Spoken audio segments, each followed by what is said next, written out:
Tell me one good reason why I should try continuing to fight it. Okay, so what's up guys, welcome back to the channel, and this is gonna be my first video of 2018 obviously, and of course Happy New Year to everyone. So first of all, huge thanks to Rock Gears and ECPC for supplying me with all this. Thank you. So basically today I'm gonna be unboxing this and share with you guys my first impressions. I actually don't know what title I'm gonna use for this video, so massive tech unboxing, huge tech unboxing, unboxing tech. So this is episode 1 of what hopefully becomes a series. So to my right, by the way, these 4 haven't been released yet, so we have the Alcus, Apic 2, Talum, and Sahaya. And to my left is the KeyMod XT2 with the brown switches, which I'm sure most of you already know. Okay, so let's begin. I'm gonna be unboxing the KeyMod XT2 last because I might do like a quick comparison of it to blue switches. So I guess let's start off with the mice. So I'm gonna be unboxing the Talum first because it just has a better box. Foam, the mouse itself, and the cable isn't braided, which is kind of a letdown. Okay, so for the most part, build quality seems to be solid. I mean, even though it's all plastic, nothing seems to be poorly built. Has some nice weight to it because it has an adjustable weight system, and glossy plastic feet, which I'm sure will scratch really easily. So it actually feels good in the hand, ladies. And this is a symmetrical mouse, but the side buttons are only located at the left side. So all the buttons are nice and clicky, and for the most part, nothing seems to be mushy.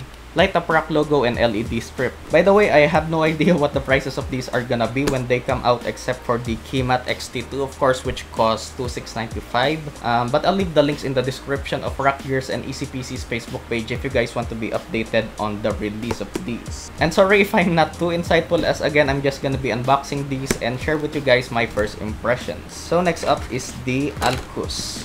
Okay, a short manual. Okay, so this has an Avago 3050 sensor, and the cable isn't braided again. Yeah, buttons are nice and clicky again, except for the DPI buttons, which feel a bit mushy. And this actually has a sniper button on the left side, which I'm sure you could program to whatever function you want. So there's an RGB switch, it says right here on the bottom of the mouse, which would cycle through your profiles, color profiles. So build quality is okay. I mean, compared to the Talum definitely has a better build and subjectively looks better. So this is only for right-handed users, light up rock logo and LED strip. So moving on to the keyboards, let's start with the Sahaya. So let's save the best for last, which are the mechanical keyboards. So this is one of those mechanical feeling keyboards, which is basically just a membrane keyboard but with a bit of a tactile feel to it. Now personally, I don't recommend membrane keyboards anymore. I just think you should just invest in mechanical keyboard, but for those budget conscious people, this is actually a good choice considering it's gonna be priced at around 900 pesos. Meh. After having used a mechanical keyboard for a long time, I just can't go back to using membrane keyboards. So it feels okay. You'll be able to tell immediately that it's a membrane keyboard because of the mushiness that comes with the rubber underneath. But you actually get a solid build. So it says here it has a metal top cover, which actually looks like reinforced plastic. I'm not sure. And the bonus here is that you get RGB backlighting and double shot keycaps. Yeah.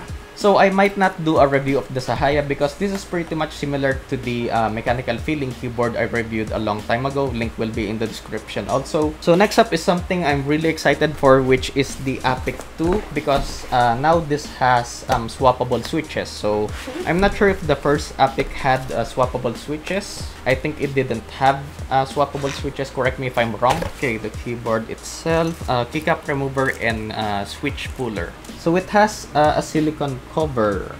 Yeah, it says here it has a silicone cover, and it looks like you need to remove all the switches. I mean the keycaps if you want to remove the silicone cover. So this is good for people who eat a lot in front of their computer. And out of the box, it comes with blue switches. So Ultima Blues, I think so. Yeah, it has Ultima Blues. Of course, you'll be able to swap that with other switches. It also has aluminum top panel, metal top panel. So build quality is solid. It doesn't flex or torque at all, and you get to try out other switches without buying a new keyboard. So yeah. And last one is the KeyMod XT2 with the brown switches. So I believe this was released December 26. So this actually had a version with the blue switches. So unfortunately, the switches here are not swappable. So yeah. Okay, so it says here the Gatron browns have a 60-gram actuation force. So that's a bit heavy, as I think Cherry MX browns have 45 grams of actuation force. And it has a really nice keycap remover. And of course, build quality is solid with that aluminum frame at the top. So I believe this is an LED strip here and the edge lighting here, which I mentioned in my review of the KeyMod XT2. And the key characters are printed at the front side of the keycaps. So the switches actually feel light. It says there it has a 60-gram actuation force, which I'm sure, I'm positive is more heavier than this. I would say this is pretty much similar to MX Browns, which have a 45-gram actuation force. Also, I'm not gonna do a review of this since a lot of people have actually done a review of this, the one with the blue switches though. So I'm just gonna show you guys, or rather let you guys hear the difference between a brown and a blue switch.